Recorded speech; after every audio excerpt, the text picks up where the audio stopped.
Shalom. Shalom. Back here once again to declare the downfall, collapse of this wicked kingdom of America, which is known as Babylon the Great in the Bible. To let your so-called Negroes, Hispanics, and Native Americans know that you are the true children of Israel. All right, you are the true sons of the Heavenly Father, which is the true name in ancient Hebrew. His name is Yahweh. All right, and also likewise, in the name of his son, which is also in the ancient Hebrew as well, which his name is Yahweh Shai. All right, those are the names that we give thanks and praises to, Yahweh, Yahweh Shai. Those are the names that we come in instead of. All right, in the face of adversity or tribulation. All right, these devils and our own people that have despised His word and nurture and wisdom, which is distributed by Yahweh Bashem Shai.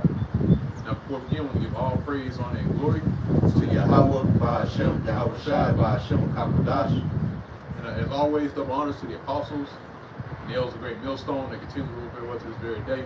That's continually feeding the flock through the spirit and power of Yahweh Bashem Shai. All right, and also likewise, Shalom, much to honors to the hope of let this world, also continuing in the ministry, continue with the apostles' doctrine, also continue the legacy of the apostles of old as well, and the ancient prophets that also prophesied the downfall of kingdoms, all right, and in all faith, true sincerity, and also in all charity.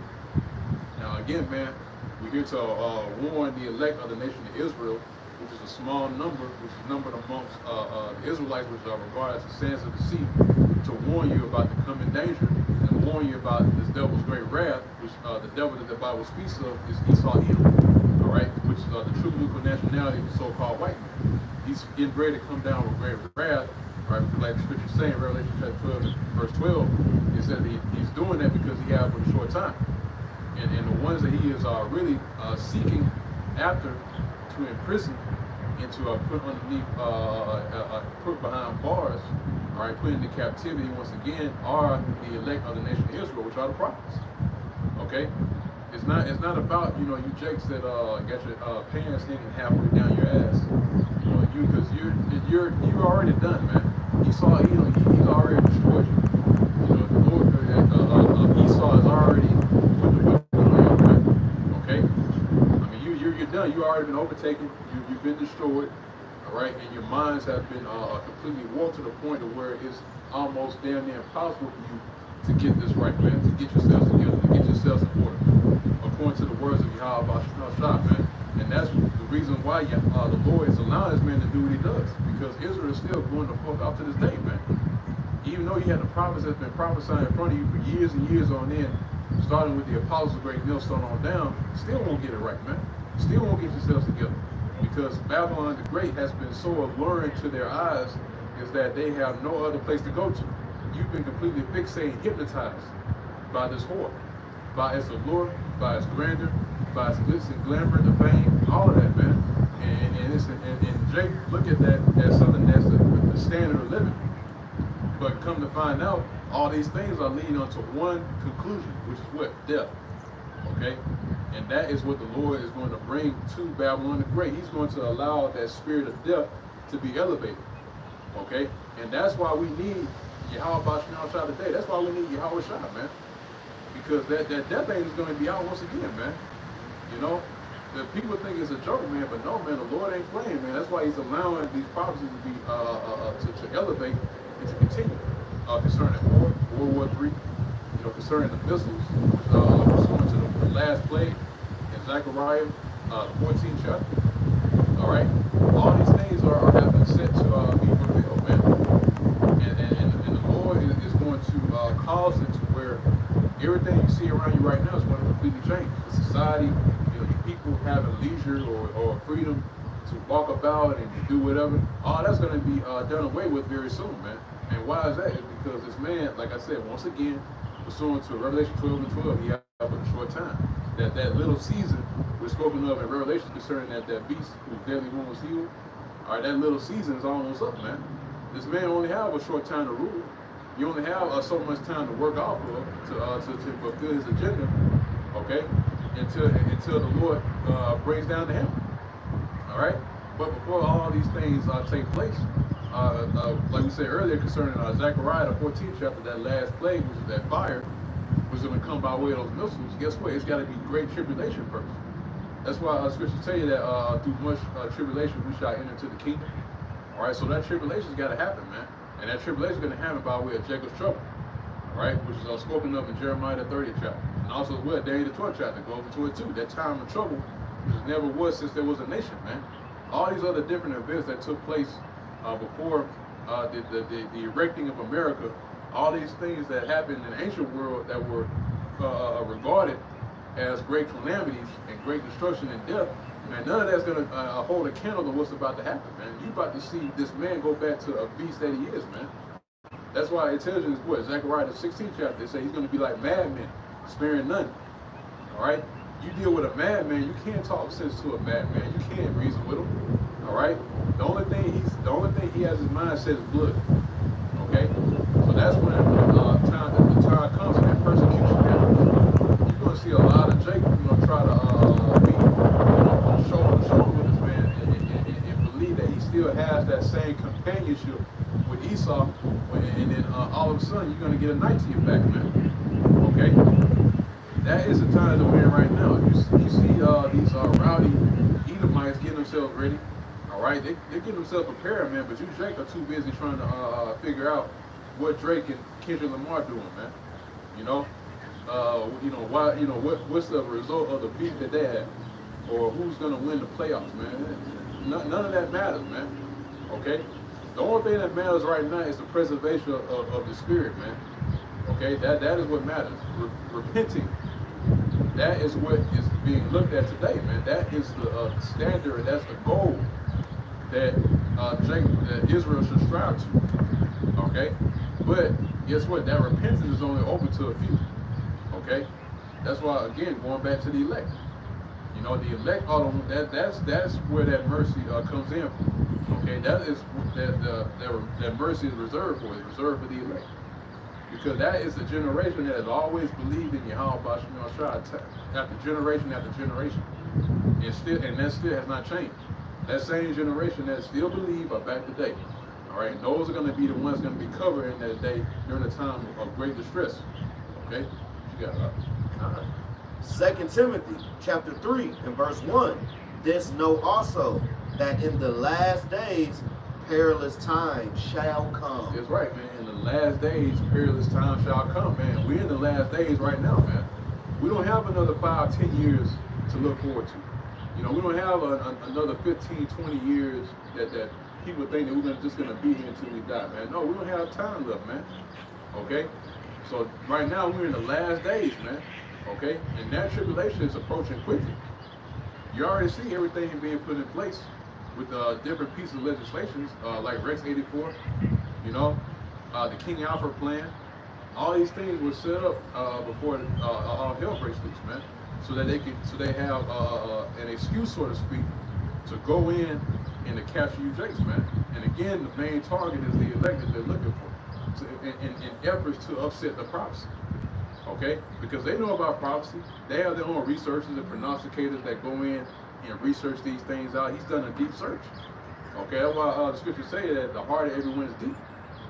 All right, and why is that? Because they have done a deep research and deep discovery on what the end entails.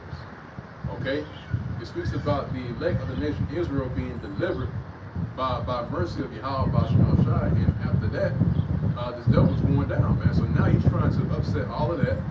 And he's trying to make it to where he's going to have a continual rule, to where he's going to rule forever. All right, that is his main goal.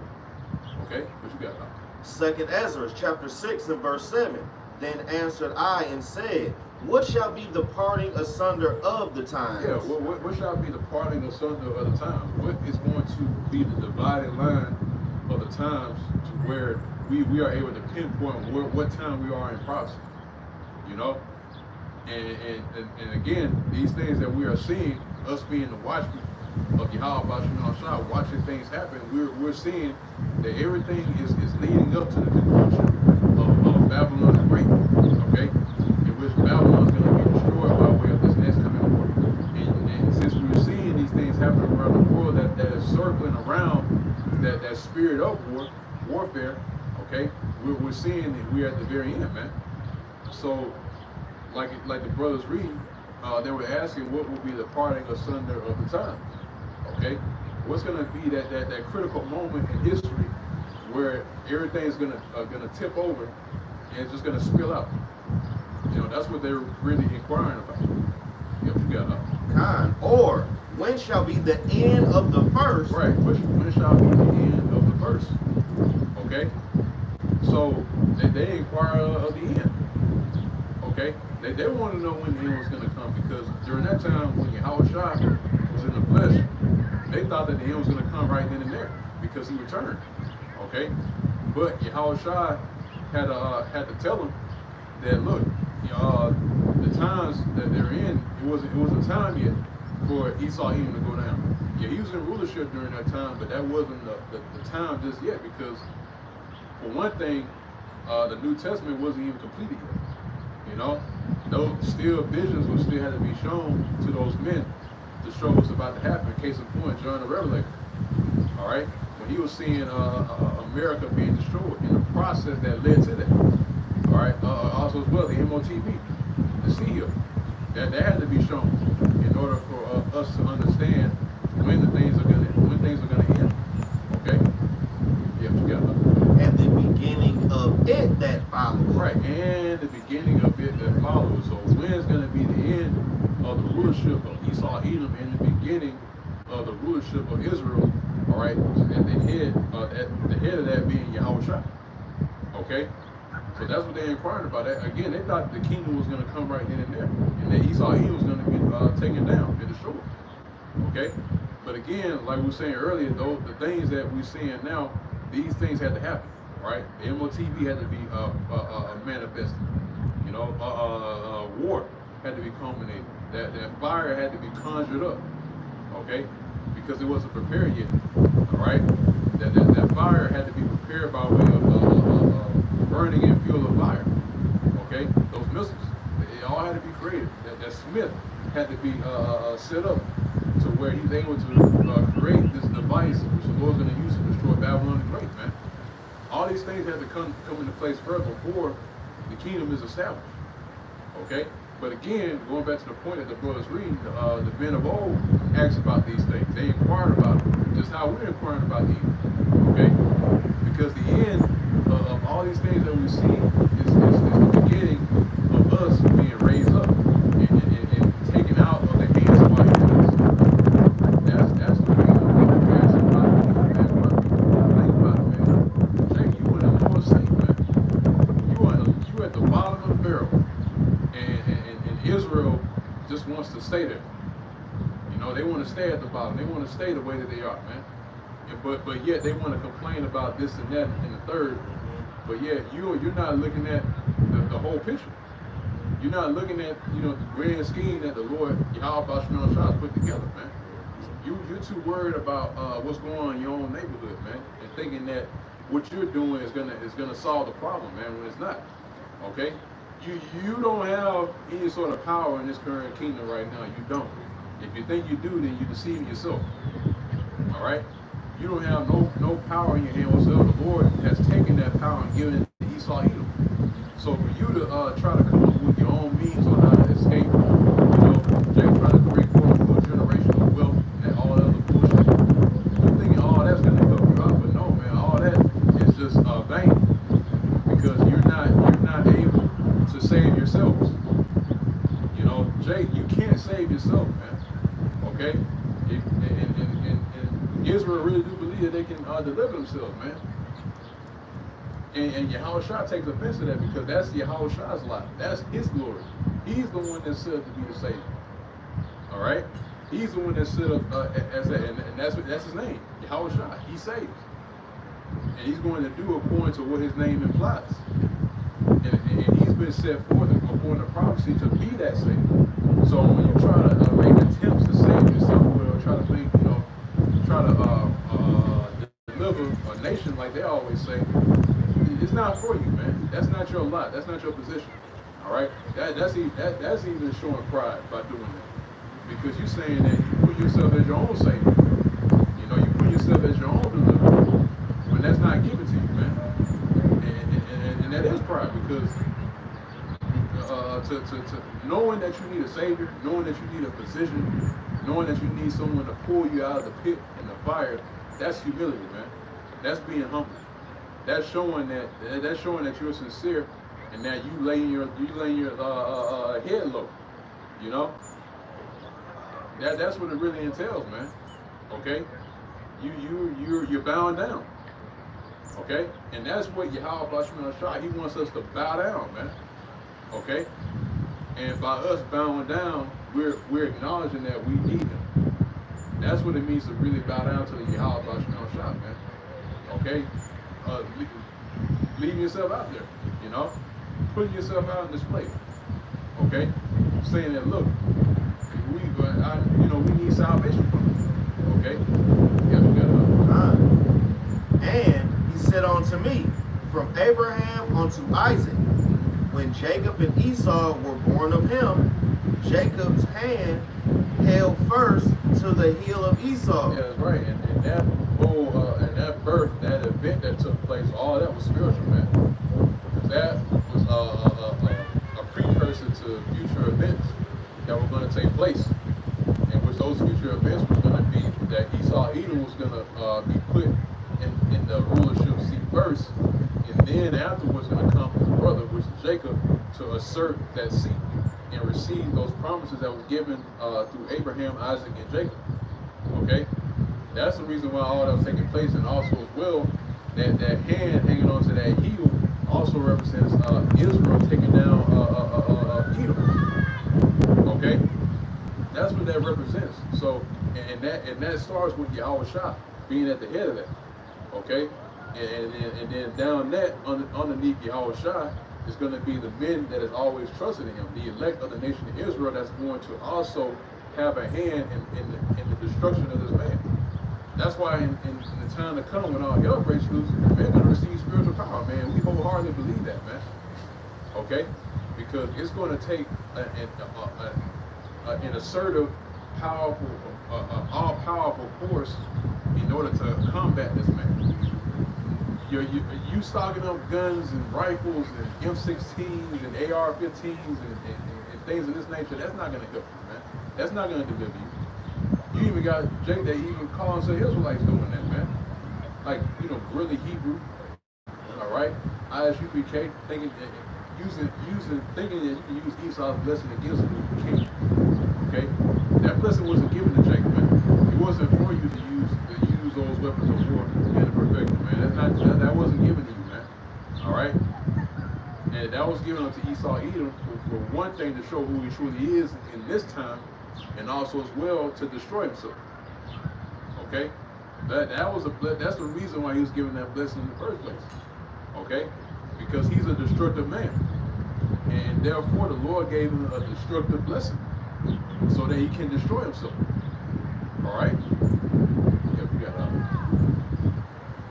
For Esau is the end of the world, and Jacob is the beginning of it that followeth. Yeah, man. Esau is the end of the world. So that is the age-old question to ask, that people are asking, what is the end of the world? Because they have their own preconceived imaginations on what's going to be the end of the world, not knowing that the scriptures plainly tell you that's the spirit. The scriptures plainly tell you that Esau Edom is going to be the end of the world. His rulership is going to be the end. His rulership marks the end of the cycle of kingdoms being in rulership, and us being put into captivity and put underneath the rulership of our enemies. Okay, that is showing you that the end. So now that we know that Esau Edom is ruling in this time, we know that indeed we're in the end. Okay, we know that Babylon the Great is about to be destroyed, man. Okay, those are one of the things that show you that the Lord is getting ready to raise up and assert his kingdom and rulership. Okay? So yeah, man, it shouldn't be any doubt saying that, well, there's another generation coming after. No, man, this is it, man. Because after Esau is done, after his time is expired, then it's time for Jacob to be the beginning of it that follows, like the brother just read, which is the beginning of the next coming rulership that's coming, man, which is going to be a righteous rule. Because everything you see right now, it's millions of reasons why Babylon the Great has to be destroyed, man. Millions of reasons. It can't last the way that it is. The state that Babylon is in, and that it puts other nations in, it doesn't facilitate life. Okay? And anything that doesn't facilitate life got to be destroyed, man. It's like a blot and a stain that's got to be cleaned off the face of the earth, man. And the scriptures tell you what, that the eyes of the Lord are too pure to behold evil. So since we know that, it's only so long until the Lord is tired of looking at Babylon. He's tired of looking at this man doing what he's doing, man. He's tired of looking at Israel in the state that they are, man. The Lord's long suffering, yep. But that long suffering has a time of where he's not going to suffer anymore. Okay, that anger is being built up.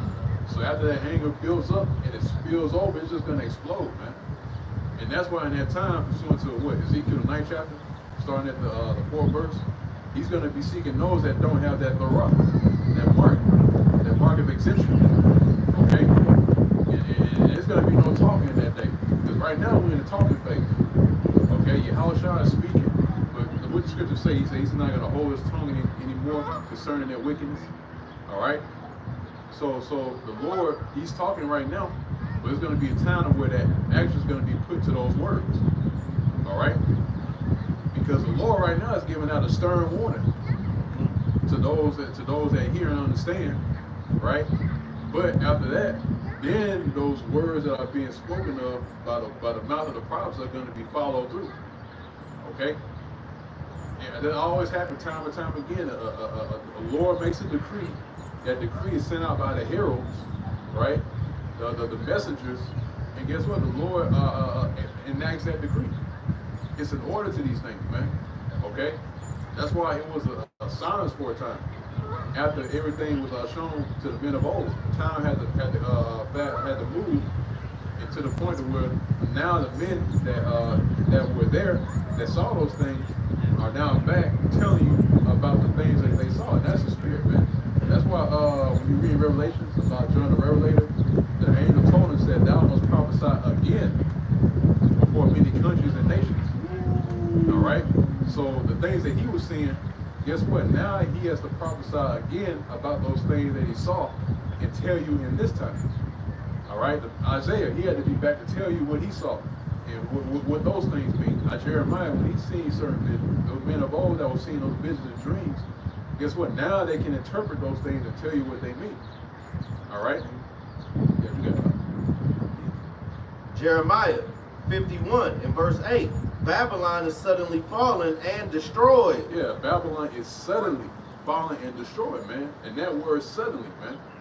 Okay? You got to bear in mind to that. Okay? It's going to be a sudden fall. Because something that's sudden is unexpected. You know? That's why the Lord said, well, he's going to return as a thief in the night. You're not going to expect a thief breaking into your door at night, man. Okay? Breaking into your home. So that's how the Lord is treating these times, and he's going to catch you unaware. He's going to catch you doing your dirt. He's going to catch you with your pants down, so to speak. So everything, and the heavy thing about that is that he's going to catch these people at what they find the most pleasurable in this time today. You know, wherever they into, wherever they find the most pleasure in, that's what the Lord's going to find you doing. All right? And mind you, the Lord's a jealous power. All right? So if you're not, found in the holy place, like it says in the book of Matthew, where the Yahushua said, when you see these things take place, stand in the holy place. All right. So if you're not standing in the holy place, the Lord found you somewhere else. And now when he told it to me, guess what? He's going to come to something. All right.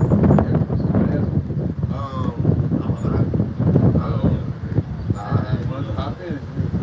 What happened? I have a sudden though. In the etymology, is a late 13th century word which means unexpected. Yeah, unexpected. All right, because these people, they're reactive. You know, this is a very reactive generation.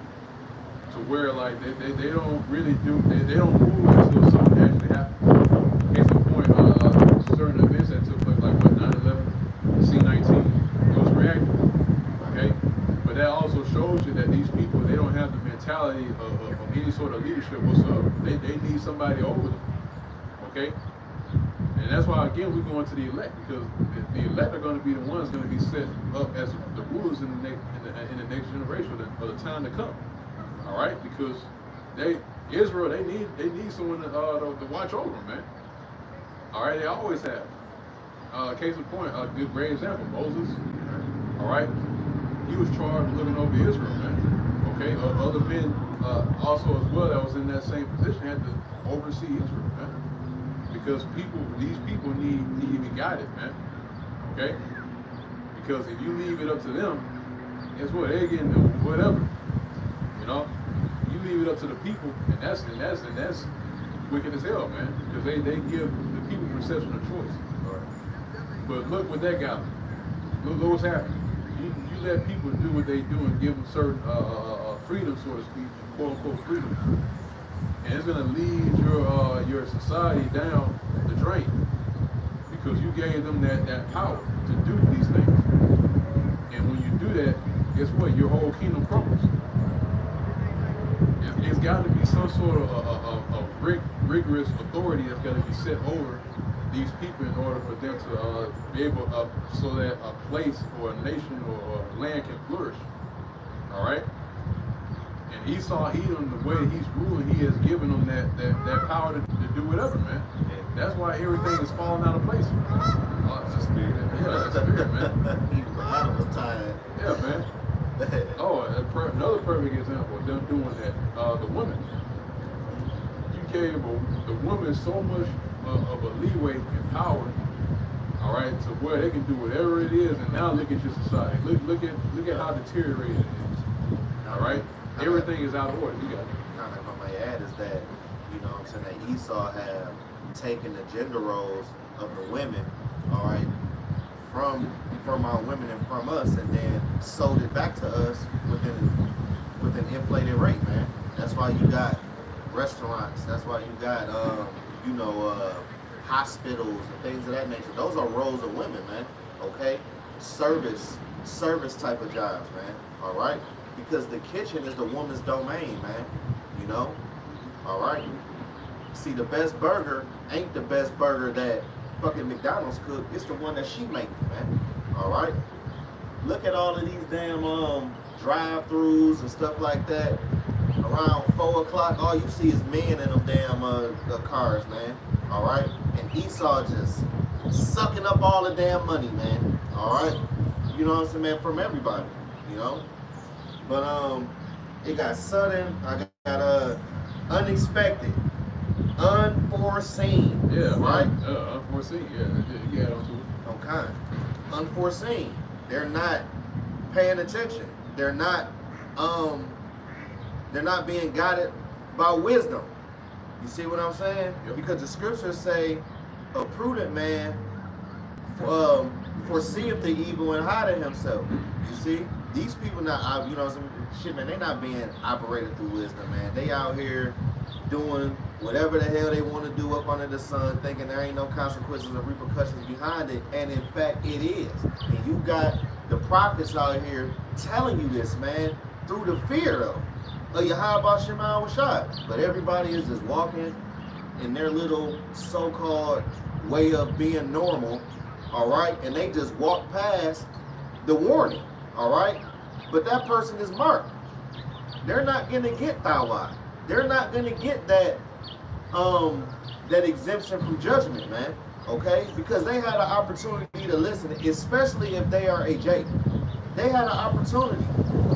Okay, they had an opportunity to foresee. They have the liberty in Yahweh Shema Washad. Okay, we got liberty in Yahweh Shema Washad right now. So that means what? In what manner, holy conversation, what manner is a person he ought to be? And that's applying these scriptures to your life every day, even in perilous times. We going through danger right now, perilous times. We in the valley of the shadow of death. Okay, you can die any second here. Everything in Babylon can get you 20 years in prison. Okay? You either gonna be dead or in jail fucking around with Babylon. You gotta be walking on eggshells, man. Because Esau do in fact have the temporary dominion right now. And he's not going to play with you, especially during these perilous times. Jacob's trouble. All right? He's going to be like a madman sparing none. He not going to play with you, your girl, or your kids, man. That's right. Yeah, and add on to that, man, is that you go into that word unforeseen, or the definition being unforeseen. All right, the thing is that our people are blinded by the allure of Babylon the Great. You know, the Lord hasn't given them the ability to see what's taking place concerning prophecy, and that's why it's important to go to the ones that do see. All right, that's why before the prophets were known as prophets, they were known as what? They were known as seers. Why were they known as seers? Because they were able to see or foresee the things that Yahweh Bashman Shai has declared about what's going to happen in the time to come. So therefore, that's why back in the ancient world they would go to the seers in order to get to get knowledge and information on what's happening. Okay, but the Lord has taken away that counsel away from Israel, 2/3 of our people, to go to the seers to inquire of the Lord. Okay, and the Lord set that up for a reason. Pursuant to Isaiah, the 6th chapter, the 9th verse, where it says that the Lord is making their eyes heavy, or shutting their eyes and making their ears heavy, to where they're not able to hear or see anything unless they see and hear and they be delivered. Okay? In other words, the Lord has done that for a reason, so that they are anathema I don't want to butcher it. Anathema maranatha, I believe is the right pronunciation for it. All right, which means what? You have been marked and set aside to be destroyed, man. You've been cursed.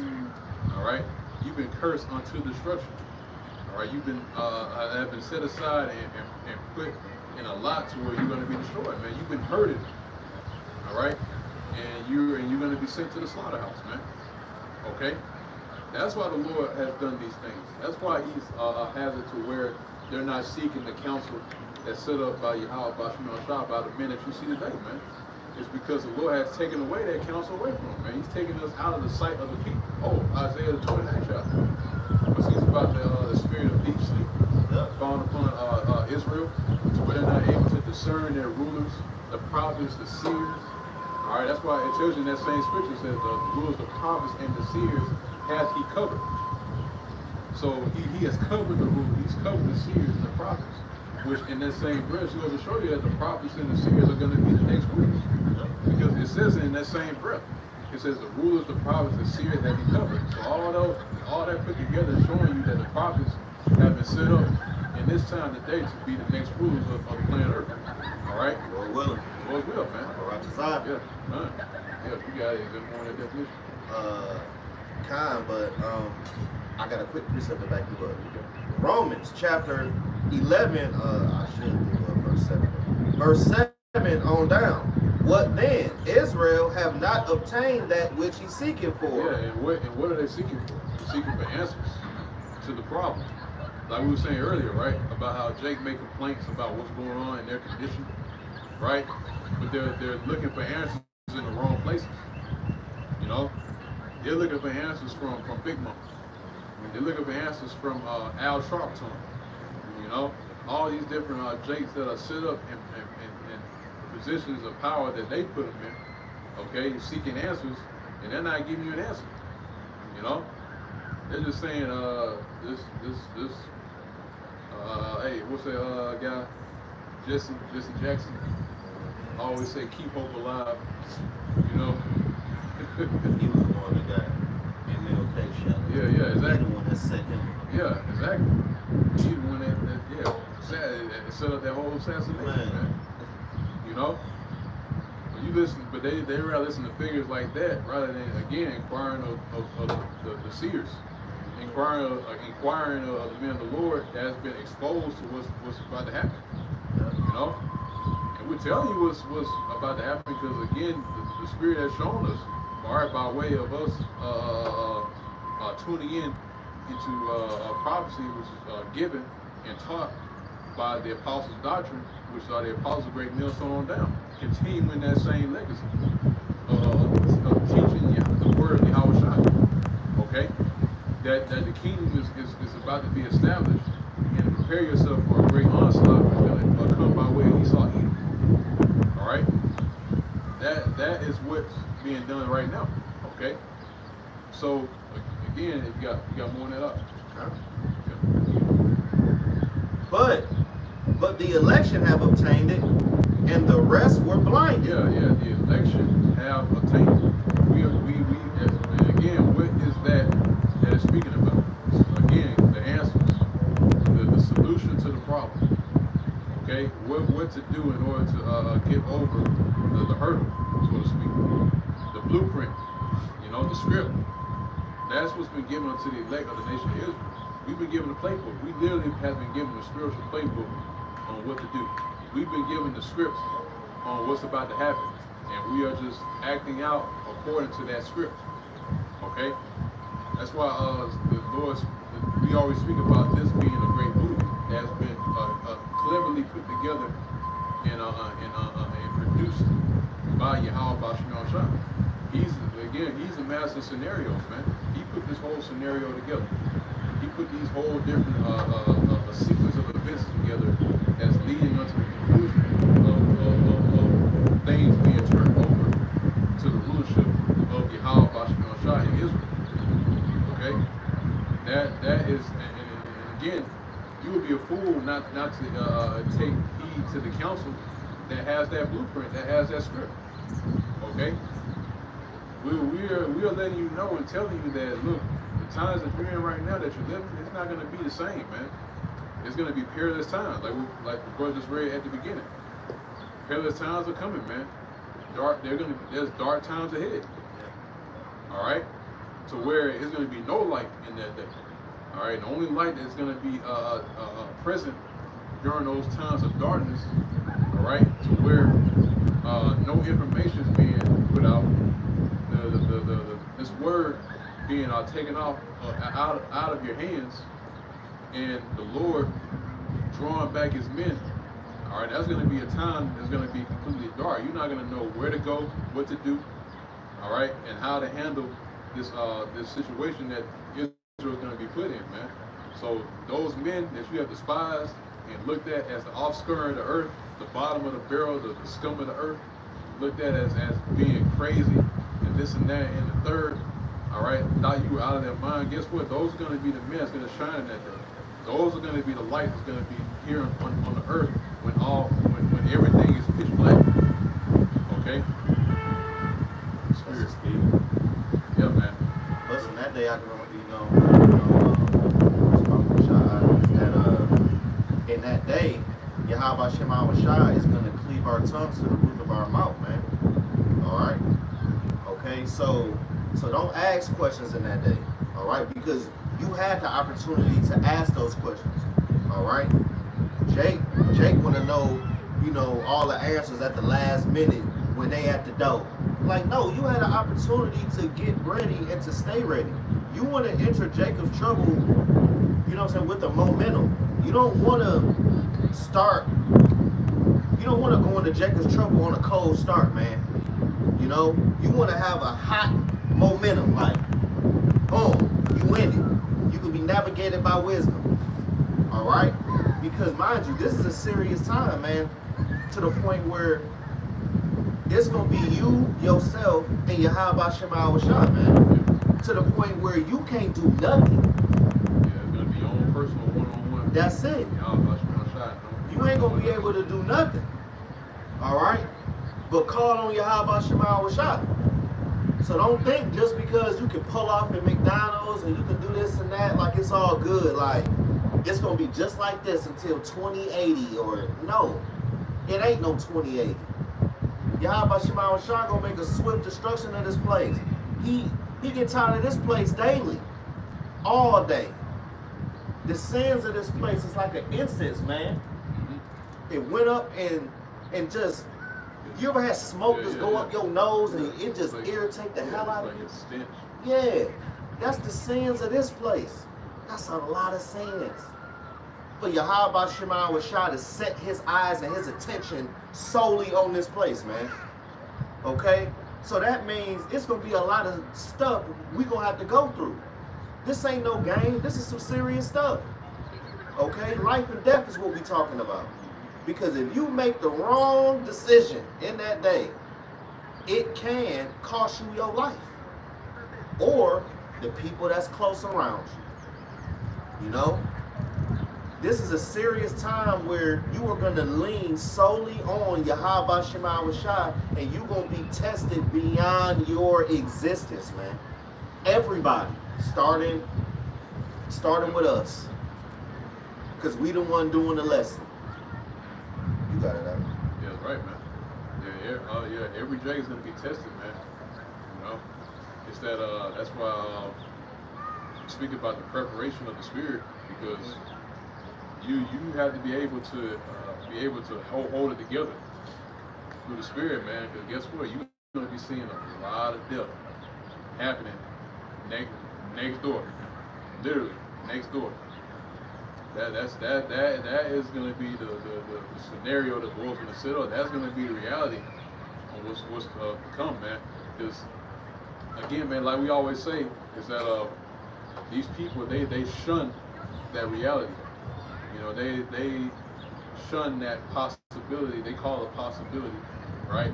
They shun that quote unquote, you know, a possible scenario that's going to take place, but not knowing that, look, that is an actual thing that is set to take place in the coming future, man. Because that's the direction that we're headed to. That's why you got Edomites doing what they're doing by preparing themselves. So they know shit's about to go down, man. All right. So again, these people have been given a fantasy-like type of living lifestyle that they just ate up and bought into, not knowing that all that's going to be taken away soon, and that you, like the brother was saying, you're going to be put in a situation where you're going to have to make a decision. All right, that's either going to be life or death.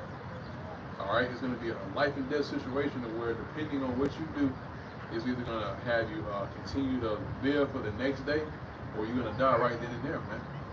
All right, and that's why the brothers continually going into that persecution, because that is going to be the great test.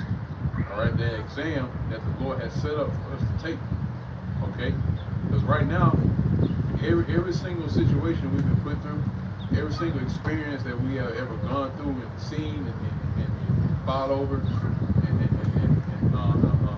contested, all these things were preparations for the last test. Okay, with that last test being the MOTB, the seal. Okay, that's what these things have been preparing us for. It's preparing us to be able to handle that stress, to be able to handle everything that's going to come at us. All right, that's going to be done, and also as well, when Esau Edom is looking to get his hands on us. So yeah, all Israel's going to be tested, man. Okay, and Israel's going to be judged according to what you do in that time. You're going to be judged on how you handle, how you're able to overcome these things. And that's why the only way to overcome it is by way of, like the scripture is going to. The only way to overcome that is by the blood of the Lamb. That's it. Blood of Yahushua. In which that represents the Lord Yahushua being made that sacrifice in order for us to not be overtaken by the coming perils, man. So that we're not led into destruction. Lord's will, we're a part of that number, man. We're a part of that lot. Okay? That's why that precious blood was shed. So that we're able to handle these things. We're able to get through the time of trouble, like it says in Daniel the 12th chapter, man. Okay? Because again, man, it's gonna, again, like we said earlier, it's gonna be a personal one-on-one with Yahweh Shema Shah. And at that point, you would have to stand on faith 100% in that day. There's going to be nothing to fall back on. You're going to have there's no cushion that you can fall back and go back to. It's all going to be on faith. All right? That's what we're also going to need tonight. Is your faith, all right, settled in the fact that Yahweh Bashar Shai is going to deliver us in those times? Okay? That's why, again, like we were saying earlier about those different scenarios that the Lord set up for the men of the Lord to go through in order to facilitate and solidify that faith. All right? Because faith is required, man. And guess what? It's going to be highly necessary for that time of trouble. Okay? Because if you don't have it, you're going to bug the hell out. That's why it says in Isaiah, also as well, Isaiah 33rd chapter as well. All right, so wisdom and knowledge shall be what? The stability of thy times. So that wisdom and knowledge that we have gained through the teaching of this word, and also those experiences, those things that we have been put through in order to endure, those things are going to be the stability.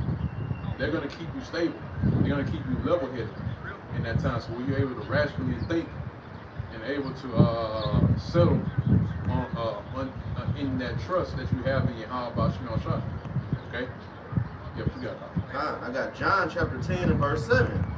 Then said Yahweh Shai unto them again, Verily, verily, I say unto you, I am the door of the sheep. And all that ever before me are thieves and robbers, right? Yep, you got it. Right, because you had some Israelites that went up some other way.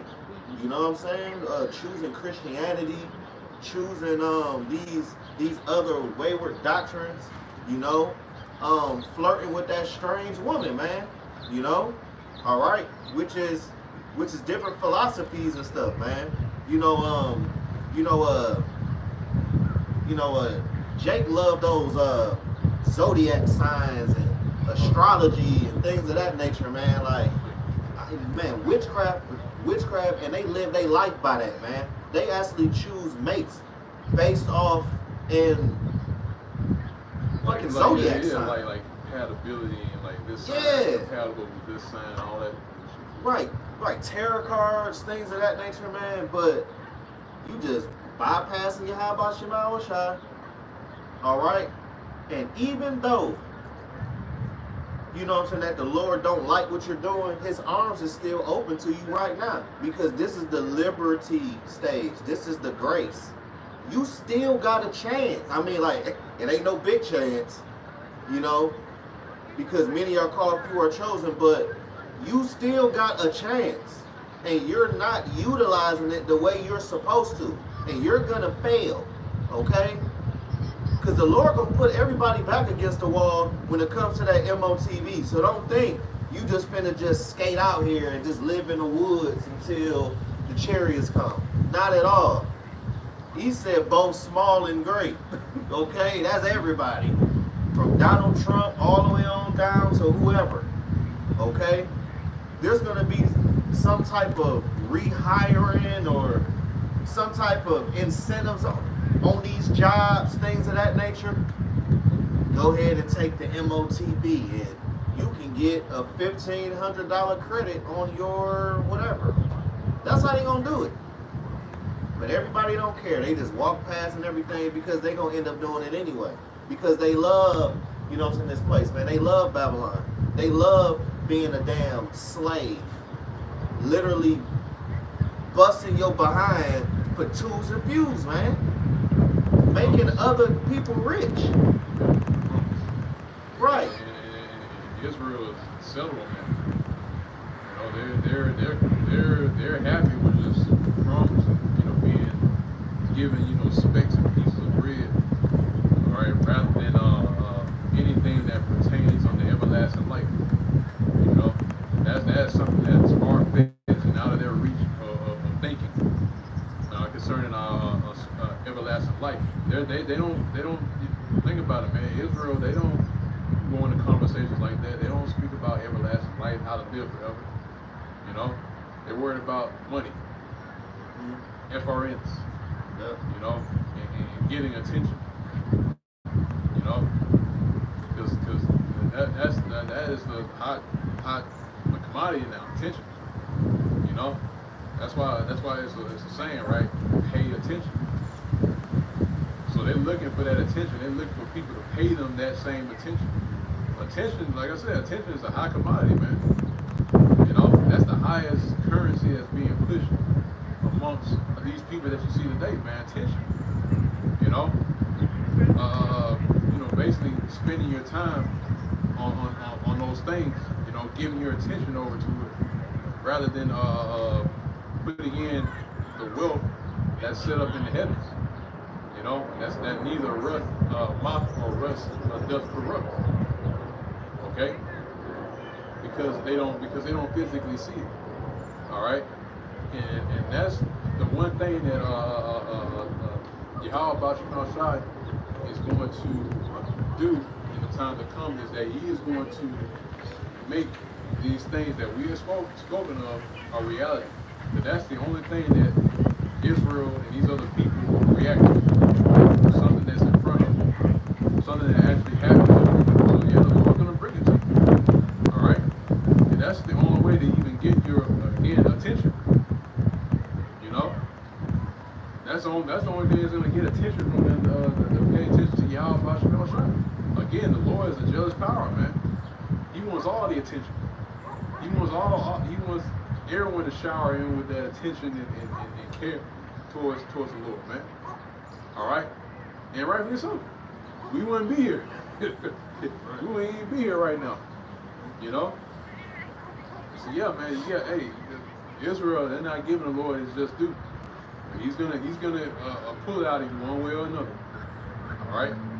He's gonna make you pay one way or another, man. Whether it's by over here on this side, by giving your body as a living sacrifice for the Lord, by putting off the flesh, all right, and taking on the image of Yahweh Shai and enduring these times of trouble, all right. Or He's gonna make you pay another way.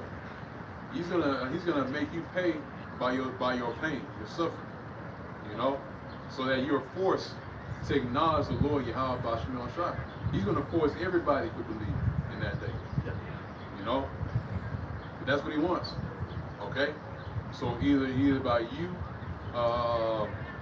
falling short or whatever, and on this side, or all the way up to the missiles.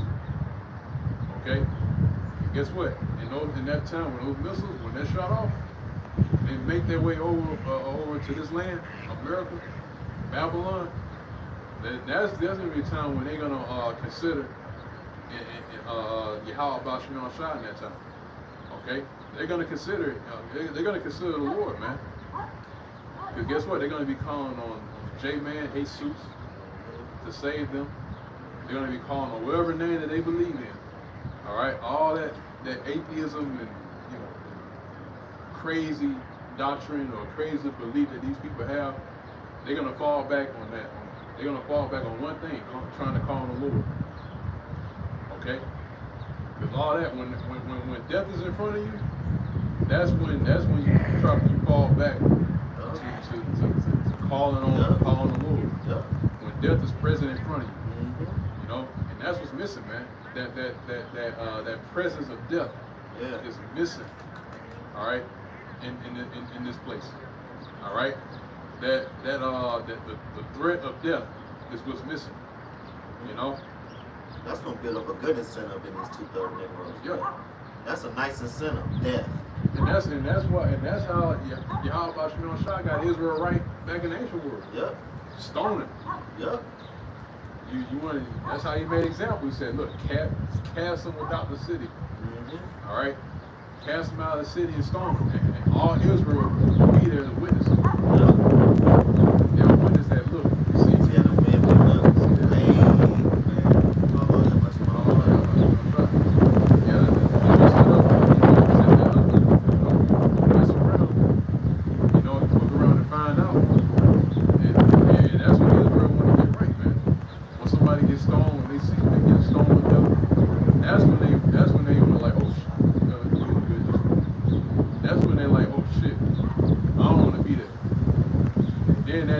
that motivates them to get in order. You know? So that's what's missing, man. That presence of death, that threat of death is missing. And guess what? The Lord's going to bring that back. All right?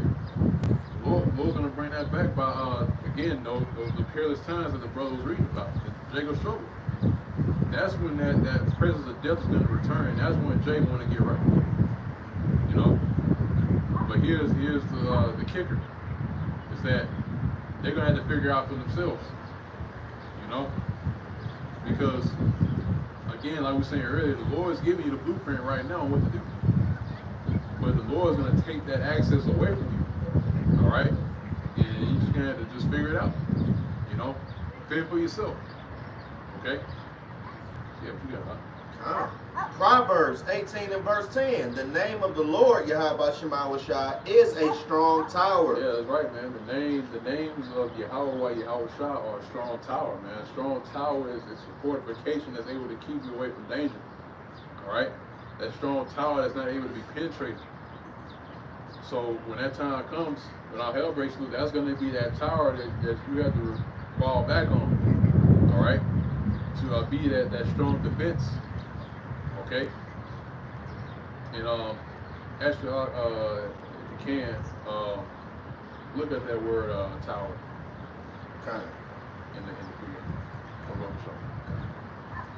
Because again, like the brothers read, the name of the Lord, Yahweh Shai, is a strong tower, man. That and that's why we get on these other Israelite camps about the name.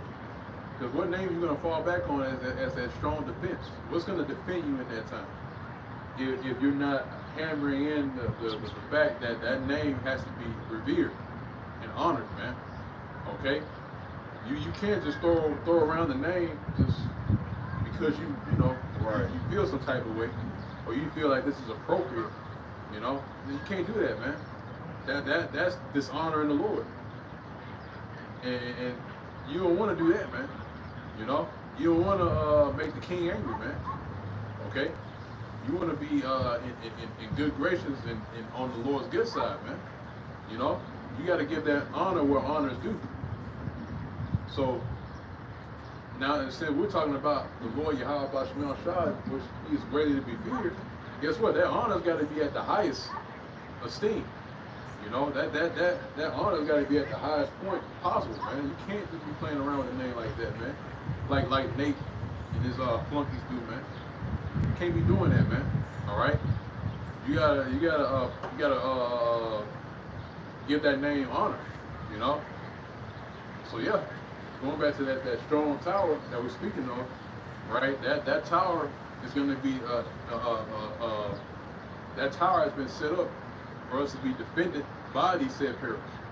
Okay, to be defended from these said perils, to be defended from what's about to happen when this man's going to come down with great wrath, like we were saying earlier.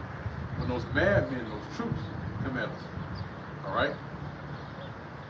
And it's been countless times where brothers had a council where they had dreams, where they called the name, and they would defend it, because it's true.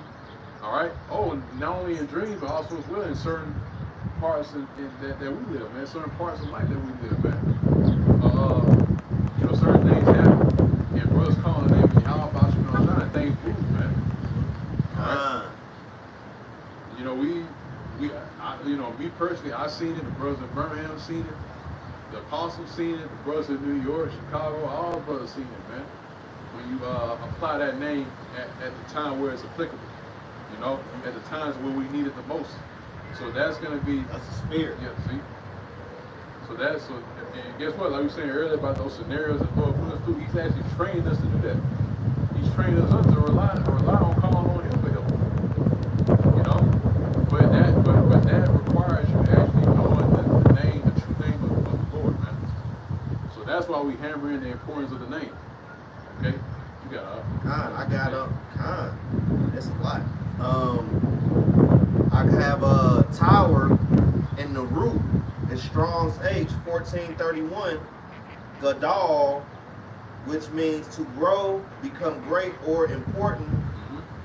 To be magnified, to cause to grow, to be brought up. To be brought up. Man. See that? So that's how the men of the Lord are being raised up now by underneath that banner, underneath the name of Yahweh Shai. That's why it speaks about those who are being crowned. All right, What was one of the things that were mentioned during the time when the men of the Lord being crowned? It said that it was said that they stood stiffly for the name of Yahweh Bashim Shai. That's how they were raised up and crowned. All right, standing stiffly for the name of the Lord Yahweh Bashim Shai. Okay, yeah, you got it. God. To advance. Yeah, to advance. See, you can't advance. You know, you can't make progress without holding those names in regard, man. Without Yahweh Bashim Shai, you can't move forward. Okay, you can't move forward anyway, because that think about it, man. You in a deep forest with no light. All right, how you gonna get out of the forest, man? How you gonna get out of that wilderness? You know, if you don't have the light. That's why, hey, that whole journey from Egypt to the Promised Land, that was monumental, man. Because we were led by a chariot during that time. We were led by Yahweh Shai. You know, that pillar by night and cloud by day. Yeah. That was a chariot, man. And really, that was Yahweh Shai leading us out of Egypt. All right, that light. Okay, that we were following to escape the land of Egypt, man. And guess what? Hey, we always speak about it, right? Things that happen aforetime are in for our learning. So that whole event that took place, or that whole moment in history that took place concerning our nation, the nation of Israel, that was to be set up for this time now. Because guess what? We're following that same light once again out of Egypt. Okay? That is what we're following to escape the land of Egypt. That light, that chariot, man. Yahweh Shai. Okay? So Yahweh Shai being representative of that light, we're following that light out of Egypt to the Promised Land once again. To the land of Israel. So that we can escape from the hand of our enemies. Okay? So that's being played out today, which is going to lead to us being delivered by that same chariot that was leading us out of Egypt, man. By that same light that we were following. Okay? So, just to hit the point home, is that light that was leading us out of Egypt, guess what? We're following that light again. In this time. Okay? Which, again, represents Yahweh Shai, which we're following Yahweh Shai out of this captivity. You know, he's actually leading us out of Egypt. He's leading us out of the land of our captivity. He's leading us out of Babylon. All right? By way of that light that is emanated from him, so that we're able to make it out of the wilderness, which is this dark wilderness that we've been placed in, man, so that we don't run into any pitfalls or to die in the wilderness, okay, which that wilderness represents Babylon the Great, okay, you got it. It says tower, castle, compare the names following. I think that's it on that. Okay, yeah. Proverbs 18 and verse 10, the name of the Lord is a strong tower. The righteous runneth into it and is safe. Right, man. So look, you call on the right names, there, you know what I'm saying, that comes with what? Protection. Once you call on the ancient names, that actually unlocks the ancient access to Yahweh Shema Shai. That's why the elder said that, you know, when you call on the names when it's applicable, you know what I'm saying, when you really, really, really need it, Yahweh Shema Shai comes swiftly to your rescue. Because Yahweh Shema Shai said, I will deliver him out of all of his troubles, man. Okay? So, I need you to examine all of the things that Yahweh Shema Shai delivered you out of, got you out of, even when you was in the world before you converted, repented, and got into the truth. And that's light work. Yahweh Shema Shai is going to be doing so much for us, man. There are going to be miracles, just like the miracle with Elijah, you know. There is tons of miracles, man, with the 3 holy children. The list goes on. That's why, you know what I'm saying, that the scriptures was written aforetime for our learning to where, man, we can actually read it and apply it to our life, man. Pull out those spiritual gems, because we're going to be using it in Jacob's trouble. This not nothing just to sound deep and, yeah, man, no precept. No, it's to apply it to your life. Because once you apply the scriptures, you will in fact be a better person. You know? Like, for real. Like, try to apply it. Otherwise, you're going to keep getting whooped. I mean, so what? Yep. You know, the Lord ain't got no problem whooping you, man. So you want to get whooped in Jacob's trouble? Like, what? You want to be comforted. You want to be like Lazarus, comforted in Abraham's bosom. You don't want to be like the rich man. All right? You want to be comforted in Jacob's trouble. And going through Jacob's trouble, okay, that is the, you know what I'm saying, the absolute startup of the elect being comforted. Because shit, we catching hell like a mug now. I'm not saying that we is the elect, we the hopeful elect, because we hope and pray that we are a part of that number. Okay? That actually can actually leave this damn fucking whorehouse, man. Alright, we actually pray and hope. Okay, so it say that the name of the Lord is a strong tower. Okay? And that tower is protection, spiritual protection. Okay? The righteous runneth into it and is safe. So that's self-explanatory. All right, safe, safety, your safe haven.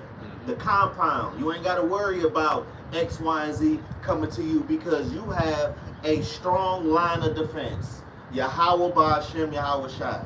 So that means what? You better build up that relationship now before all hell break loose. Otherwise, you're going to be SOL in that damn day. I don't know how straight up and fucking direct that I can say it, man. You have to build that tight relationship with Yahweh Shema Shai. What did Yahweh Shai say? Abide in me, I abide in you. You get what you put out with Yahweh Shema Shai.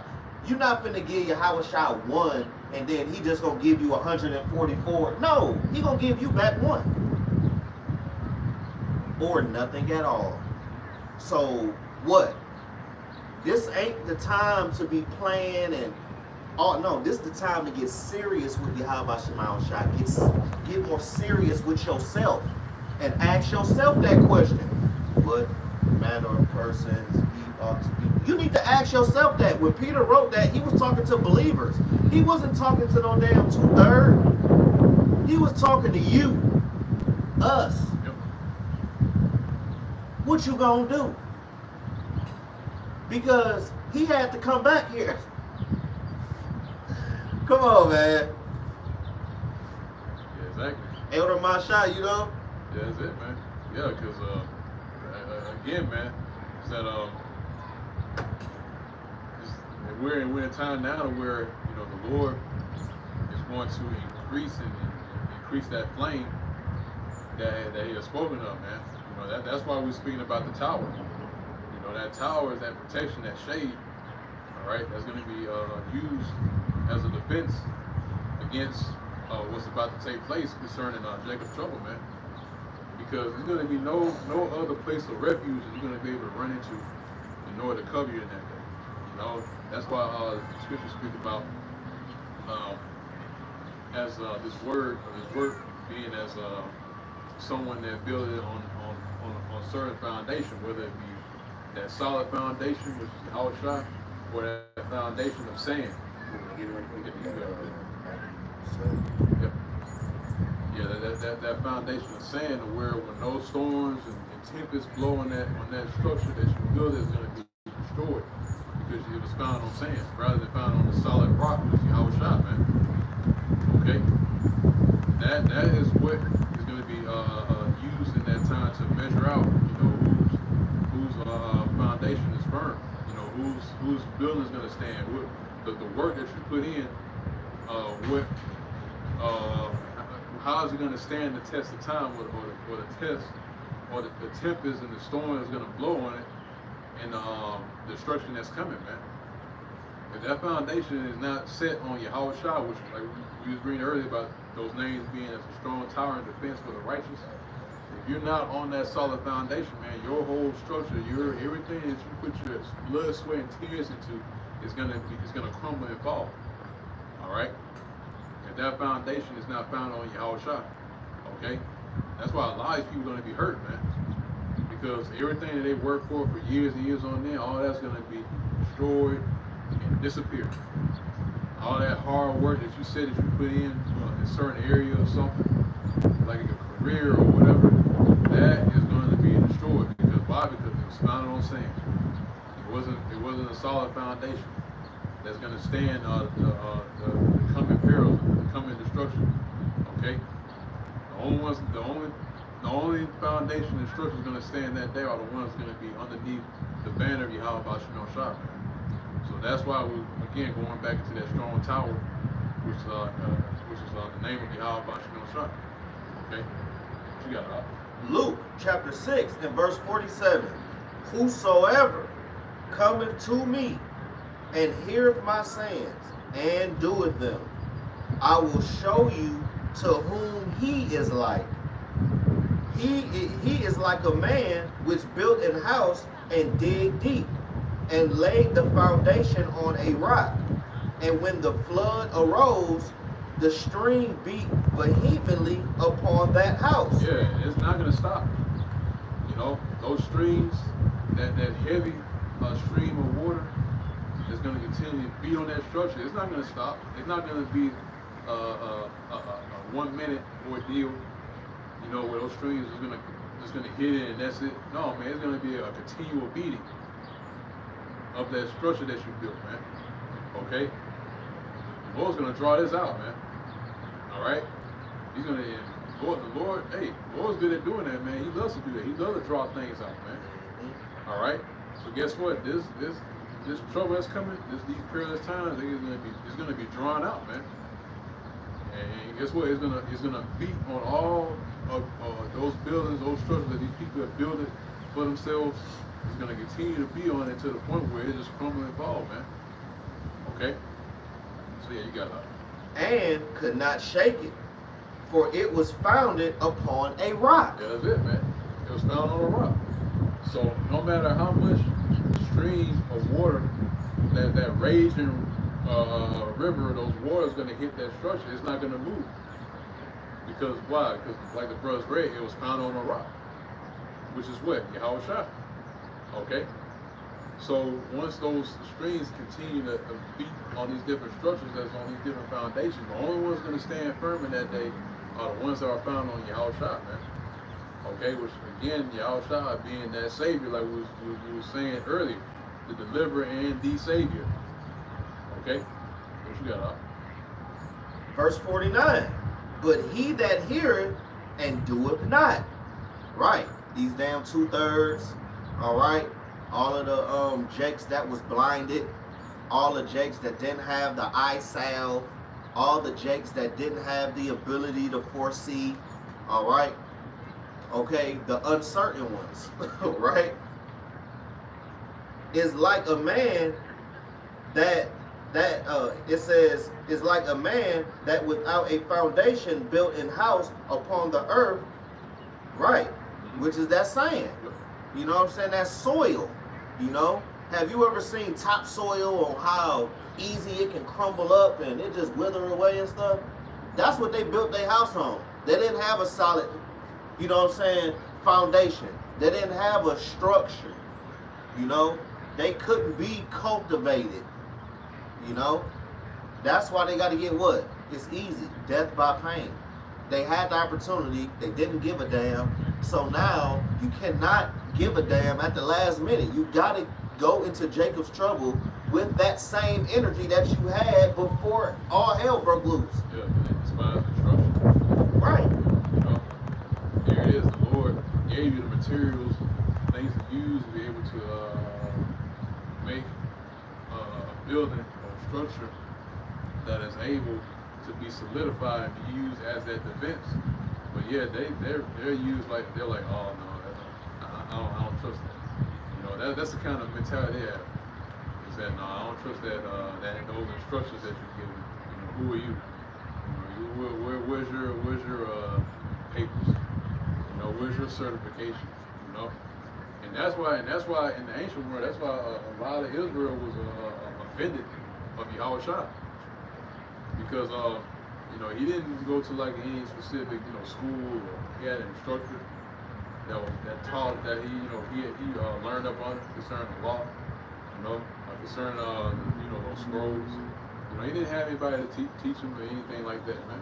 So when he came and spoke and started teaching, they were offended because they were trying to figure out what authority he came up under with. They didn't realize that he came on the authority of the Heavenly Father, Yahweh. Okay? And even and when he told them that where his authority came from, like, they were even more offended. Because they looked at him as just, you know, this man that was raised up by Joseph and Mary, who they knew his whole family, and things of that nature. And they were offended because he was coming at them with authority. And they were looking at him like, who are you? You know? But he was from the hood and everything, just go. like everybody else. Yeah, Nazareth, man. You know, he was from the worst part, man. You know? So they looking at Yahushua like, who are you? Are you not the carpenter's son? I know your brothers, ain't your brothers Josie, Simon, you know what I'm saying, James and Jude? Ain't that your family? Hey, I even know your sisters. They was just treating him like he was just nothing, you know? Okay, so, you know what I'm saying? So there wasn't no melting pot all around Yahushua. No, it was his 12 and the believers that actually believed in him, but mainly his 12. That is who he stayed with. You know, that was his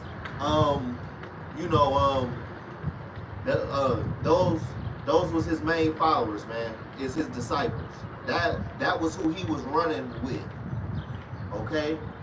Everybody couldn't run with Yahushua. Everybody just, and look, man, Yahushua helped so many people. He didn't say, yep, I helped you, come follow me now. Like, no, he didn't, no. He would help somebody and say, go back and tell them what I did and keep it moving. Yeah. You know? And speak not a word. Yep. You know? Yeah, because that's the thing about it, man. And even when those miracles were being done, in the sight of the people, they still didn't want to. They still didn't want to follow, man. I should say they still didn't believe. Yeah. You know. Even after the works that he did, man. You know all that. You know, it was just they just looked at that as like something like a sleight of hand. You know, because think about it. In modern times, somebody see that and stuff like that, they're not gonna be inclined to believe. You know, but only ones that the Lord has reserved for them to have that faith or to believe, they're gonna follow. But the ones that don't and just see it as something else, they're just gonna be like, oh, okay, the Lord don't want them, man. You know, that's why in the ancient world, even though the Lord did all mighty works, man, the wicked scribes and Pharisees, they still had animosity towards Yahushua. Okay, because for one thing, they knew about the prophecy, right? They knew that the Savior was going to come, all right, but they were looking for some sort of like elaborate, introduction or presentation to how the Lord's going to come back, and they were given, hey, I'll use this example. It's like unleavened bread. Mm-hmm. Unleavened bread doesn't have presentation to it. It's just regular bread. Regular bread. You know? Simple. But that was a stumbling block to him. Because that was the unleavened bread that was gonna lead you to everlasting life. You know? Meanwhile, they were looking for bread that's puffed up. Right. You know, bread. IUIC. Thank you. Sakari. There you go. See, again, that bread that's puffed up, that's risen up, that's presentable. That's what Israel is looking and seeking after, rather than the unleavened bread, which is spoken of within the scripture, saying that Yahushua came as, man. Okay. It doesn't have any flair or anything to it. It is what it is. It's simple. See, the simplicity. Simplicity. See, you don't need to complicate it, man. mean, hey, it's presented to you. These are the facts, you know, and it is, and that's it, you know. Because the unleavened bread keep you nourished. Yeah, that's it. You know, that hidden manna. Yeah. So you apply that to today. You know, now you have to look at the men of the Lord that are here. Starting with the apostle Elder Great Millstone on down. To see we come in that same vibration, that unleavened bread. We just present it to you. That's it. Here's the word. You know, we're giving it to you. Plain and simple. You know, we don't need introduction videos and the effects and gimmicks and stuff. Have to put in there. No, man. All we do is what? We just cut the camera on. That's it. Like Brother Barack always say, just cut the camera on. Cut the camera on. That's all you gotta do is cut the camera on, speak the word, you're done. Yeah. That's it, man. And the scriptures tell you that too, right? It's simple, right? It says, teach the word. That's it. Just teach the word. And Jake, they try to overcomplicate it and make it, put twists and turns in it to make it seem like, it's intricate. When it's really not, man. It's simple and plain. Scriptures tell you that it's simple to the righteous, but a stumbling block to the wicked, man. All right. So those things that they're doing concerning this, trying to put a spin on the word and stuff of that nature, the wicked will surely fall into that, man. All right. Because what it does is it excites, more questions. It excites that curiosity factor. Those itching ears, that they're looking for. Like the scripture say, having teachers, they were heaping to themselves, teaching having itching ears. Scratch that itch, like, oh, what's this? What's that? Basically, again, going back to that curiosity factor. That's what killed the cat every single time. That's it. And Jake is a knowledge whore, man. You know what I'm saying? Jake, I'm telling you, man, Jake is a knowledge whore out here, man. I'm like, okay, so how the hell can the Anunnaki save you? Right. How can the reptilians and all that, what do they mean to you then? Okay? What do they mean to you? All right? That's the problem with Jake. Jake don't like to keep it simple. That's why Yahweh Shema Shai say his commandments are not grievous, roughly paraphrasing. They ain't hard. Jake does not want to do it because they want to be a wicked ninja. They really want to be entertained. They want to follow after the multitude that do evil. Yeah. They like the IUIC stuff. They like the Sakari stuff. They was out last week.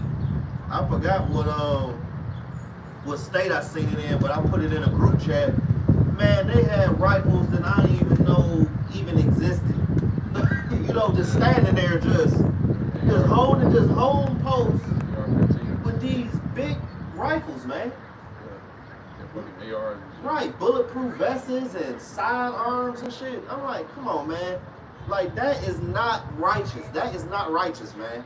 Did we have swords in the ancient world? Did Peter have a sword? Yes. But that don't mean you go get one and go prophesy with it. Yeah. That's the thing. And they take that. They take that as like, oh, well, Peter and Paul, they had a sword. Well, no, the reason why they had a sword is for them to protect themselves. They don't. And guess what? Not every follower of Yahweh Shai had a sword. You gotta read it, man. Look into it. You only carry that sword in case something happens, man. Yeah. That's the reason why that sword was given. It wasn't given to lay down the law. No, man. That was used as protection. Peter had the sword in his hand like this, prophesying while he wasn't doing that. He was fully into the scriptures, man. Fully into teaching. He wasn't even thinking about no damn knife. Come on, man. Like, y'all jakes, man. All right. And they use Psalms 144 and verse 1. Teach my fingers to fight. That don't mean go and start shit, Jake. I mean, come on, man. You down there arguing with Palestinians. Like, what the hell is, how is that edifying? HOI down there arguing with Palestinians and shit, calling them out, and then he need a gas buddy to get there. So it's like Jake just doing too much, man. Just pump your brakes and follow the truth, man. Come on, man, because I'm telling you, man. Let me bring it out. Yeah, because here's the thing, man, is that they're again, they're just putting a fancy, all they're doing is just putting out like a fancy presentation to it. And the thing about it, man, even for you to do all that, man, you forgot that the elect's got to be built up, man.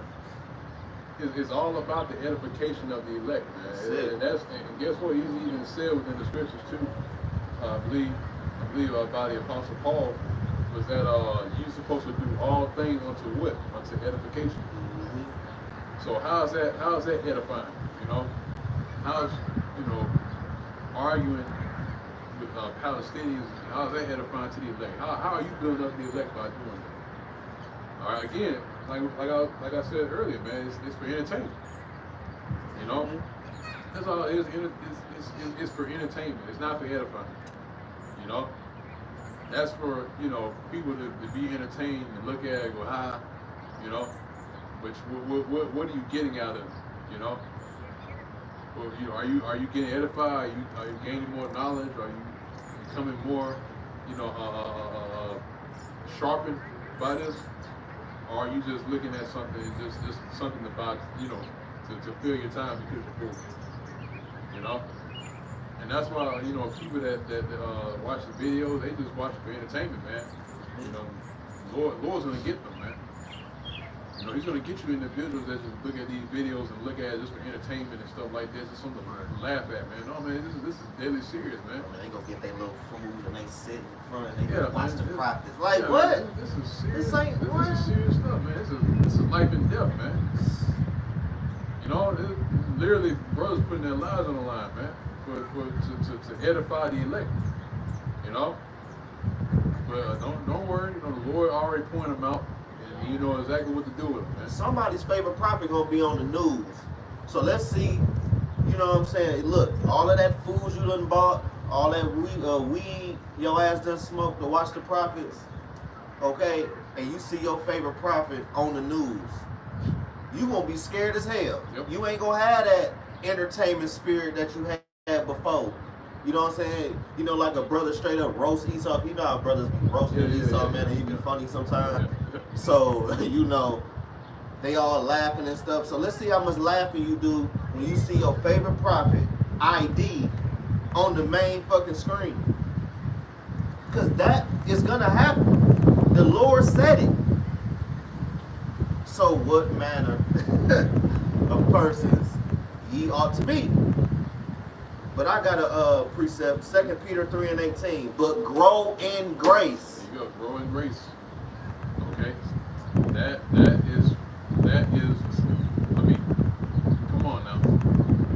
We all, without Yahushua, man, we'd be dead, man. Really, every single one of us, is deserving of death. But that's why Yahushua has came in our stead to be that middleman to the Most High Yahweh. Okay. So that we don't have to face death by way of the law. Okay? And here it is, man, and that's what really rubs me the wrong way, man. It hurts me when you have Israelites that still try to push out that you have to keep every single part of the law. Not knowing that without Yahushua, we can be judged by every single thing according to the law, down to the letter. Man. All right? You have completely diminished the purpose of why Yahushua had to do what he had to do. All right, by saying that you have to keep the whole law. Let's see if keeping the whole law is gonna save you in that day. When all hell breaks loose, let's see. You keep 100% of the law is gonna lead to you, being to be safe. Okay, when it's not, okay, Because why? Because again, you have literally taken that glory away from Yahweh Shai. And Yahweh Shai feels some type of way about that. Make no mistake, man. Yeah. You know? So basically, you're saying Yahweh Shai sacrificed himself for nothing. Woo. That is what you're literally saying when you put forth the doctrine of trying to keep the whole law, man. Man. You're saying that Yahweh Shai did all of that for nothing.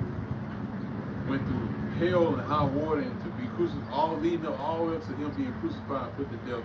All that didn't mean anything to you. You know?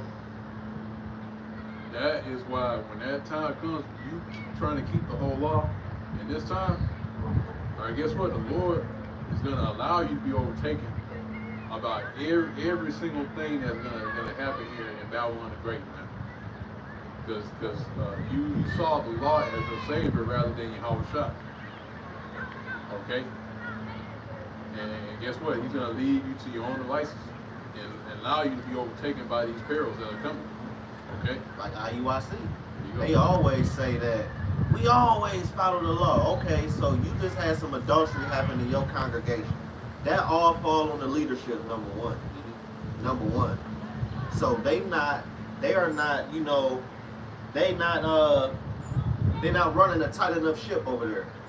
It's, you know, it's kind of like a Baptist church with an Israelite twist. You know, that's all they got. So, do IUIC follow the law? Obviously, no. So, now what? What about the law of faith, though? What about that law? What about that? Everybody want to talk about the law. Okay, law, okay. But what about the law of faith? Why is that a stumbling block to y'all? Why? Because y'all ain't dealing. Y'all don't have the spirit of Yahweh Shai, man. Yahweh Shai not dealing with those type of Israelites. You know? He is going to use situations like that to bring the elect out of those congregations. You know? And then just do away with the unwanteds. That's how Yahweh Shai gonna do that. Using these fucked up little scenarios with the adultery thing, which is totally messed up, man. That's just totally messed up. He might even let them back into their congregation. Who knows? We don't know. We don't care. The fact of the matter is to learn from that. Is what? You can't follow the whole law. You can only follow the laws that you can control. Because if you can follow all of the law, what does that mean? That means that you don't need Yahweh Shai. That means that everything that Yahweh Shai did was in vain, and you don't even need him. That really shows that somebody don't have any faith in you. Yep. You know, because if that whole thing with the whole thing about keeping the whole law, man, you're removing faith from the equation. You know, you're basically saying that you're saying you keeping the law is gonna be the sure thing that's going to deliver you. It's not, man, because you can't keep every single law that's written. Okay? You're removing faith, and not just that, you're removing that faith away from Yahweh Shai. You're basically removing that reliance on Yahweh Shai, and you're telling them to rely on the law instead, man. When time and time again, it's been shown and proven throughout history that Israel is unable to keep the law. Okay? And it's impossible to even keep the whole law anyway. Yeah. Because we're in the flesh. Exactly. Because of this flesh that we're in, man, it's corruptible, man. It's not perfect. This flesh ain't perfect that we're in. It never has been. Okay? So you say you gotta keep the whole law, that's a fool's errand. You know, you're embarking on a journey that's you're not gonna reach conclusion to. Because you're in the flesh. You forgot that you're in the flesh, Nate. Yeah. You know? You forgot that you're still in these corruptible bodies, you're still subject to going the fuck off, man. Yeah. We're not gonna be able to get it right, man. We have to be changed in order for that to happen. We have to be stripped of these corruptible bodies and to be put in an incorruptible body with a fleshly heart. you know, and not a stony heart. You know, not a heart that's hard, you know, basically being hard-headed. You know? And that's the reason why, you know, the Lord, even the first time when he wrote those laws of tablets of stone, they represented the stony hearts within Israel. All right, going to show you that you're not going to be able to keep it because you're hard-hearted. You know? Now, like the Apostle Paul put forth is that, look, yeah, the law is good, all right, but for us, this flesh that we're in, it's no good, man. You know? So, again, man, but those things that are written and that's in front of us right now that we have, these are a shadow of things to come. So that when we are changed, then we're able to enforce the whole law. Because we'll be able to keep it ourselves. And that from that point on, we can enforce it on the land. Okay? Yeah, but you got it. Alright. But grow in grace and in the knowledge of our Lord and Savior, Yahweh Shah HaMashiach. Right.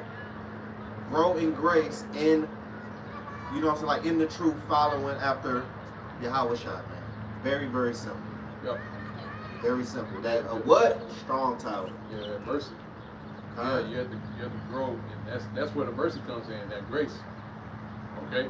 So you have to grow in grace, so there's more room for mercy. You know, you're creating more space and more room for that mercy to take place when you grow in grace. Okay? Because by growing in grace, you're basically giving Yahweh B'Shem Shah more of a reason to deliver you. You know? And that's the thing about it, you have to give the Lord a reason to consider you. You know, we're nobody, man. We're just men. No, we're nothing, man. So, hey, give the Lord a reason to consider you for the crown. You know? That's why it's an election. You have to be elected, you gotta be chosen, but you gotta be put in a favorable position to be elected, to be chosen. Okay? That's how that works. You're not just the elected. That's why we don't know who the elect are. You know? We can't tell you that, you know, this brother's the elect, you know, that brother's the elect. You know? Can't tell you that, man. Alright? The Lord didn't allow that to happen so that you can remain humble. Because if you were given the knowledge that you're a part of the elect, then hey, there wouldn't be no room for faith. All right. Again, that's where that faith comes in. And again, like you were saying earlier about the law of faith. If you have these things in place, what you're speaking about right now, that you won't be able to keep the law of faith, exactly, which is required. All right. So the way that the Lord set this up is so that you're able to keep that law of faith. Okay? So that can be put at the forefront. Alright? 2 Corinthians 10 and 12. For we dare not make ourselves of the number. Yeah, we dare not make ourselves of the number, man. We wouldn't dare to say we're the elect, man. Alright? That's why we always say, Lord's will. We're a part of the elect. The Lord's will, we're a part of that lot. We are numbered amongst those men that have been slated for salvation. You know, we hope. Hope, there it is. Hope. That's the word, that's the magic word, hope. Yeah. We hope we're a part of that elect number. You know? Again, that's where faith comes in, man. Okay? So that's why that scripture is reading, what the brother's reading right now, say we wouldn't dare number ourselves among that lot, man. Okay? What you got out? Or compare ourselves with some that commend themselves. Yeah, compare with them, some that commend themselves, man. At the end of the day, what does Scripture tell you about doing this work? It says, at the end of this work, say that I am an unprofitable servant. I have done the things that were commanded of me to do. What? So, that's in the back of our mind. That would say that is the mentality that we have. Is that look, even though we're doing this, we're still unprofitable servants at the end of the day, man. Because the Lord didn't have to set this thing up. He didn't have to make this platform and a platform for us to stand on and speak and teach. You know, he had to do all this. He could have just, at the snap of a finger, just wake up Israel just like that, man.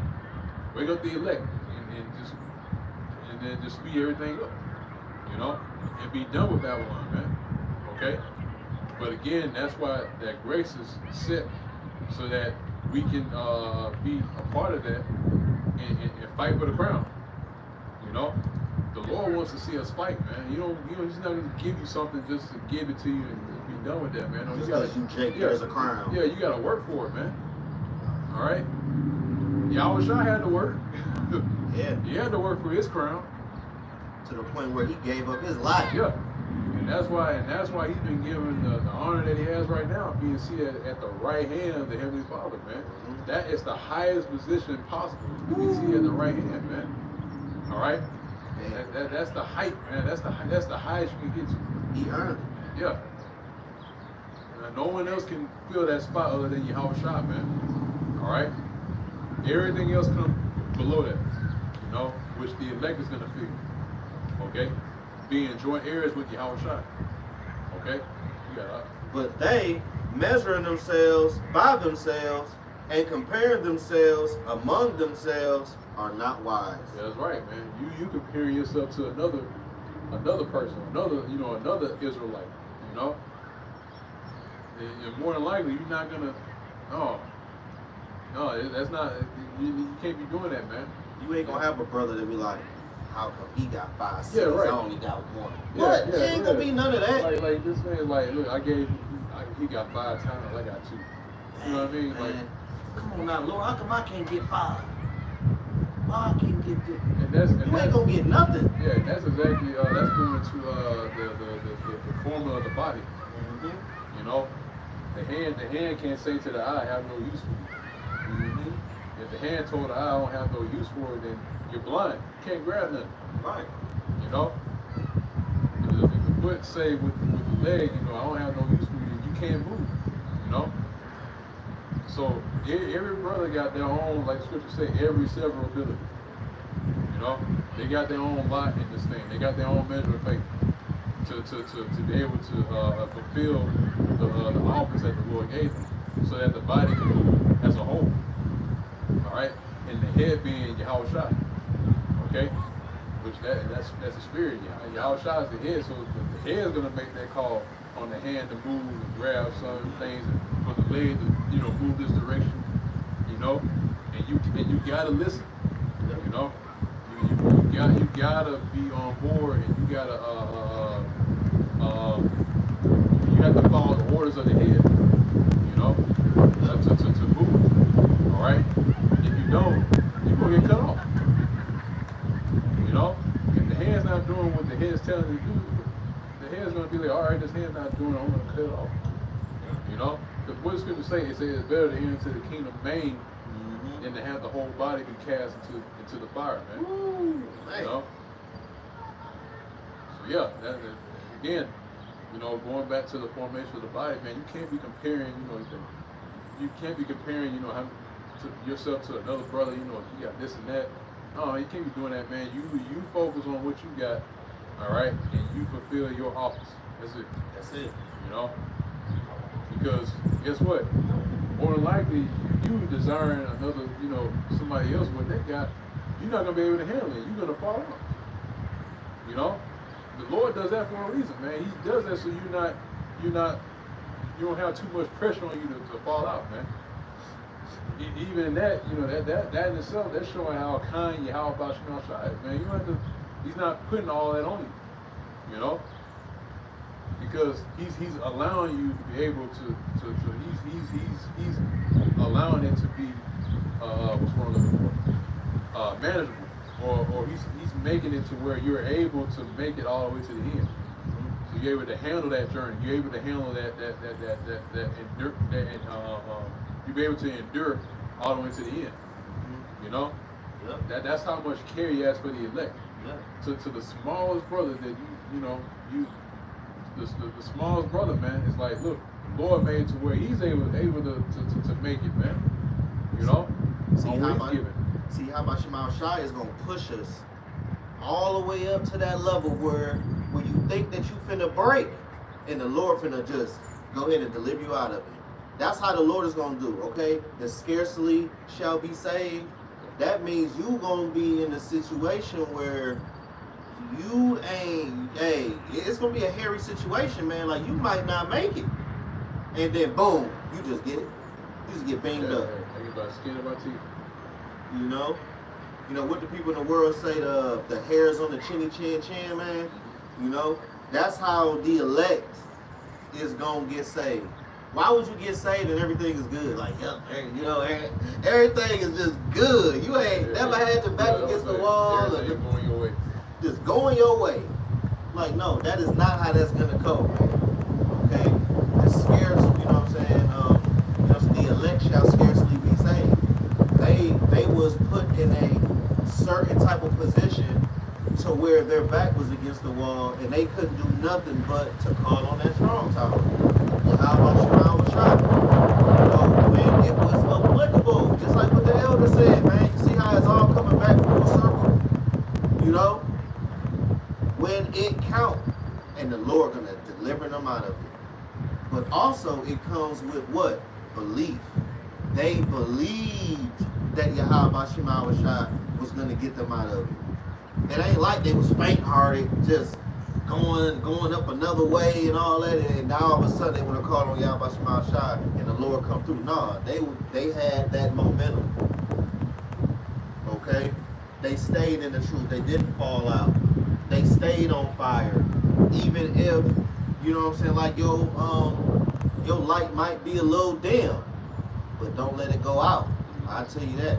You know, you ain't gonna be on super, you know, super Saiyan fire all your whole time in the truth. No, you're gonna have ups and downs in this thing, man.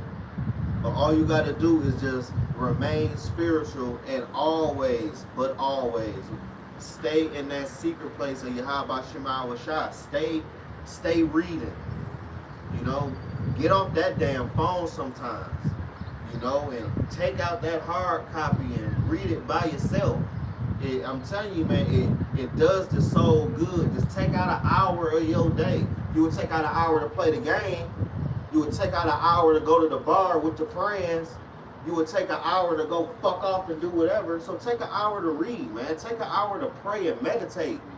You know what I'm saying? That does a lot, man. That actually goes a long way because in Jacob Trophy, you ain't gonna be having no TV, so you might as well get used to it now. Exactly. Get used to that hard copy, man. You're gonna need it. You know, you got no signal, you know, no electricity or nothing. Yeah. You know, you have to fall back on that hard copy, that hard. That big boy. Yeah. That you know, the grandparents keep it in the closet, you know. Yeah. So, yeah, man. Yeah, that's why speaking on it, man, is that because that's another thing. Is that when all that access that people have to now today that they're able to get their hands on, that's going to be taken away. You just gotta just gotta walk on faith, man. You know, and everything that was easily accessible, you know, to the people, and that's what's gonna put everybody out, man. You know, that convenience is gonna be taken away, that they're so used to. You know, that you ain't gonna have no DoorDash anymore. You know, that's not gonna be accessible. You know, going to drive-throughs and shit. No, you ain't gonna have no access to that, man. None of that.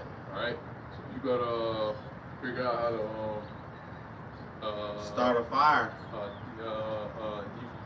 Descale a fish. You know. Yeah. How to pluck feathers off a chicken and boil it. You know.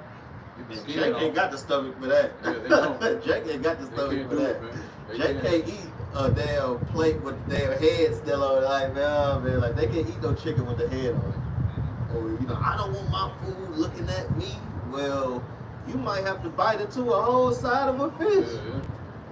You got to take the head off at some point. So it's like, Just bone that fish. Yeah, man. So Jake, man, you better build up the stomach for it.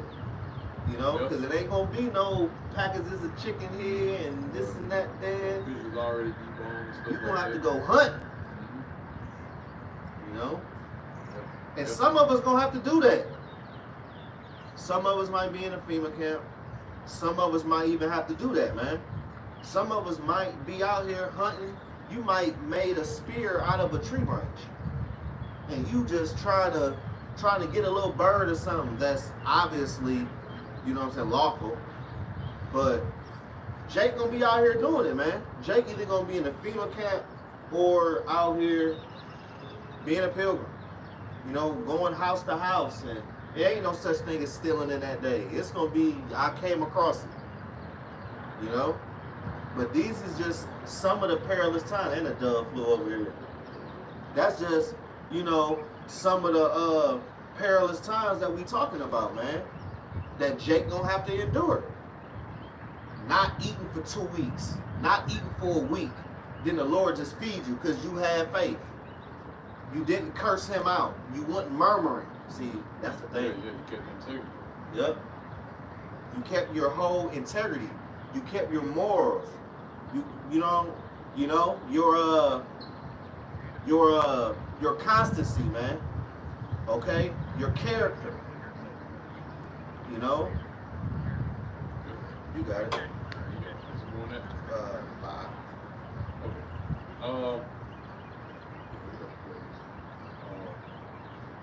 I can just read Psalm 34:19. Okay. Yeah. Psalms 34 and verse 19. Many are the afflictions of the righteous. You see? Jake gonna have to go through stuff. Okay? What do the scriptures say?